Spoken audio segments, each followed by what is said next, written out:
अस्सलाम वालेकुम। मेरा नाम आरिफ है और मैं इस वक्त यूटी लाहौर में एज अ फैकल्टी मेंबर काम कर रहा हूँ। और मैंने नेक्स्ट यूनिवर्सिटी रिकमेंडेड स्कॉलरशिप पे जापान से पीएचडी कंप्लीट की है लास्ट ईयर साइतामा यूनिवर्सिटी से। और मुझे नेक्स्ट एम्बेसी रिकमेंडेड का भी आइडिया है क्योंकि इस वक्त एम्बेसी रिकमेंडेड नेक्स्ट की एप्लीकेशन ओपन है। मैं बेसिकली 2 दफ़ा एम्बेसी रिकमेंडेड नेक्स्ट में शॉर्ट लिस्ट हुआ हूँ। एक दफ़ा मैं इंटरव्यू से आगे क्वालिफाई नहीं कर पाया था और सेकंड टाइम जब मैं शॉर्ट लिस्ट हुआ था तो उस वक्त मेरा एडमिशन क्योंकि एम्बेसी ट्रैक पे हो चुका था तो मैंने अपनी एप्लीकेशन विदड्रॉ कर ली थी और मैं फिर यूनिवर्सिटी ट्रैक पे जो है वो जापान पीएचडी करने चला गया।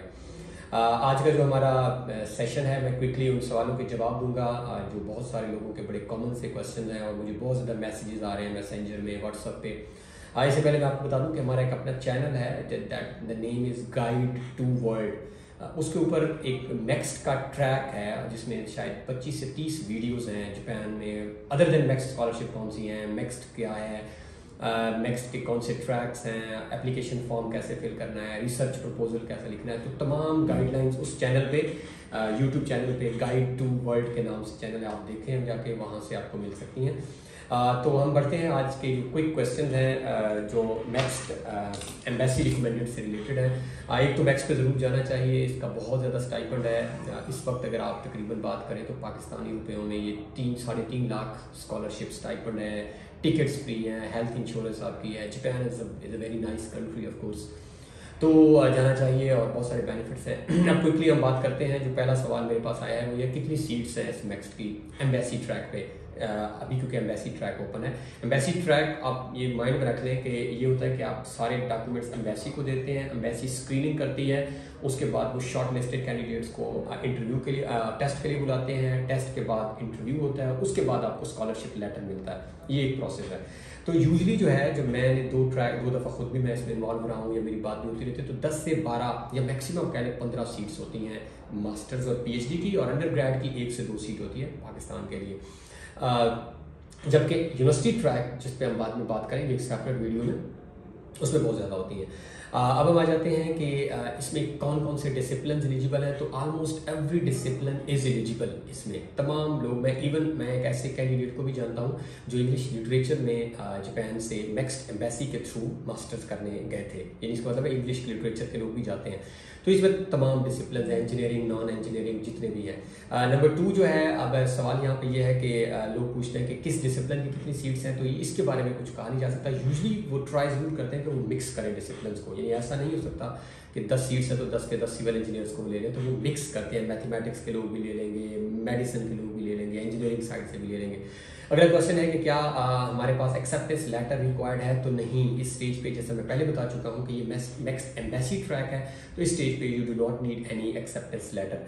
अगला मेरे पास सवाल ये है कि अटेस्टेशन ऑफ डॉक्यूमेंट्स क्या है। तो इस स्टेज पे जो अटेस्टेशन ऑफ डॉक्यूमेंट्स है, जो इनिशियल स्टेज है, उसमें आप किसी भी प्रोफेसर से या गजेटेड ऑफिसर से जो हम करवाते हैं टेस्ट करवा सकते हैं। There is no need for HEC attestation. हाँ, अगर आप टेस्ट क्वालिफाई करते हैं, इंटरव्यू क्वालिफाई कर जाते हैं, क्लियर कर जाते हैं, देन लास्ट स्टेज में वो आपको कहेंगे कि आप attested document. At this stage there is no need.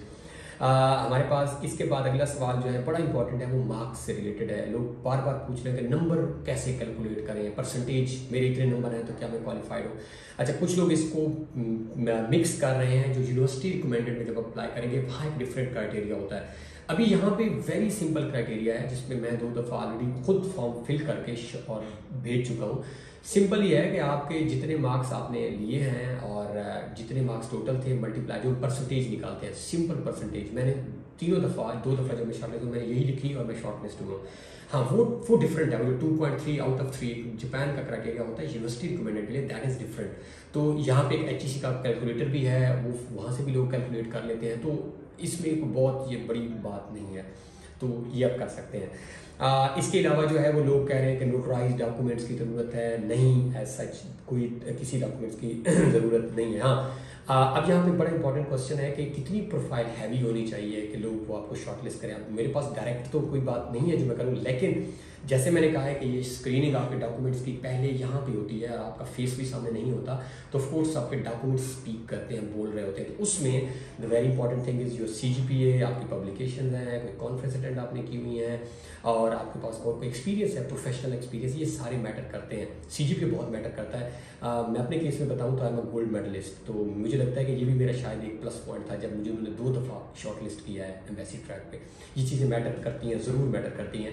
लेकिन वो यूनिवर्सिटी ट्रैक जब हम आगे जाके बात करेंगे एक नई वीडियो में, वो जो अगस्त में ओपन होगा, उसमें ये चीज़ें शायद मैटर करती हैं। उसमें डायरेक्ट आप फेस टू फेस बात कर रहे होते हैं, प्रोफेसर से आपकी कन्वर्सेशन चल रही होती है, तो ये कर सकते हैं। अब एक और सवाल है कि क्या मैं बाहर किसी और कंट्री में बैठ के कर सकता हूँ यहाँ पे अप्लाई तो कर लेंगे, लेकिन अगर आप शॉर्ट लिस्ट होते हैं फॉर टेस्ट तो आपको टेस्ट फिर यहाँ आके देना होगा। It means physical presence is mandatory, तो बाहर से आप अप्लाई कर सकते हैं। अगला सवाल ये है कि अगर मैं बाहर हूँ तो वो एयर टिकट कैसे होगी? अगर मैं सिलेक्ट हो जाता हूँ, मैं आता हूँ और उसके बाद तो एयर टिकट आप खुद भरेंगे, पाकिस्तान से एयर टिकट आपको दी जाएगी।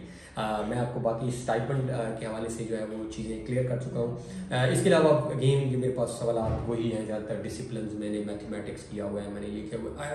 Every one is eligible provided कि वो आप 80% जो क्राइटेरिया उनका है वो फुलफिल कर रहे हैं और बाकी चीज़ें। अच्छा, अब है कि रिसर्च प्रपोजल जो है वो क्या ये जो मैं लिखूँगा ये एज इट इज़ मुझे फॉलो करना पड़ेगा जापान जाके? नहीं, ऐसा कभी भी नहीं होता। Research proposal is basically an idea. वो देखना चाहते हैं कि क्या आपका एक्सपोजर है रिसर्च का, आपको इंग्रेडिएंट्स ऑफ रिसर्च पता है। तो ये प्रपोजल यूजली बस वो इवेलुएट करते हैं स्क्रीनिंग के वक्त, उसी से कुछ सवाल जवाब करेंगे अगर आप शॉर्ट लिस्ट होते हैं। और जापान जब आप जाएंगे तो वो डिफरेंट, वो प्रोफेसर के साथ आप काम करेंगे, हो सकता है उसको कोई प्रोजेक्ट चल रहा हो या वो आप एक रिसर्च। तो research proposal this time yes it is important. It is important in a sense कि आप कि इसकी बेस पे इवैल्यूएशन होने जाती है कि अगर आप देखें ना, आप रिसर्च प्रपोजल लिखते हैं और आप ऑब्जेक्टिव्स और रिसर्च क्वेश्चन ही नहीं लिखते उसके अंदर, ये टाइम फ्रेम नहीं देते, तो इसका मतलब है you not well aware of with the research proposal basic component. तो इस सेंस में ये बहुत इंपॉर्टेंट है। अब एक और सवाल है कि एडिशनल डॉक्यूमेंट्स मेरे पास बहुत सारे हैं, तो क्या मैं वो लगा सकता हूँ? लगाने में आप लगा लें, लेकिन बहुत ज़्यादा ना लगाए। लेकिन हमारे पास जिस तरह लोग 8वीं क्लास में कोई बैतबाजी का सर्टिफिकेट नहीं, देयर इज नो नीड, वो ऐसा नहीं है। हाँ, अगर आपके पास कोई कॉन्फ्रेंस अटेंड की है, उसका कोई सर्टिफिकेशन है, वो साथ अटैच कर दें। CV की भी ऐसे रिक्वायरमेंट नहीं होती, अगर आप चाहें तो वो अटेंड कर सकते हैं। नेक्स्ट इज के रिकमेंडेशन लेटर अगर मैंने बनवाना है वो मैं कहाँ से बनूँ? तो आप किसी भी प्रोफेसर अपने डिपार्टमेंट से बनवा सकते हैं। अगर प्रोफेसर बना के नहीं दे रहा तो उसे डाउन में भी अगर कोई रेलेवेंट आपकी फील्ड जिसमें आपने प्रपोजल बनाया है अगर आपको मिल रहा है तो वो आप कर सकते हैं। अब last is how to fill application form. तो उसके बारे में आपको मैंने बताया है कि हमारे चैनल पे बहुत अच्छी वीडियोस पड़ी हैं। मैंने प्रॉपर घंटे की वीडियोस बनाई हुई हैं और उसमें माशाल्लाह बहुत सारे कैंडिडेट्स जापान में पढ़ रहे हैं, एज इट इज़ उन्होंने फॉलो किया है जो मैंने बोला है। वहाँ पे आप चेंज भी कर सकते हैं कुछ चीज़ें। और एज जो है वो 35 ईयर आपकी होनी चाहिए एज ऑफ अप्रैल 1, 2023। तो अब आप देख लें। So these are the requirements. और इसके अलावा अगर आपका और सवाल है तो आप नीचे डिस्कस कर लें और stay connected. Thank you so much.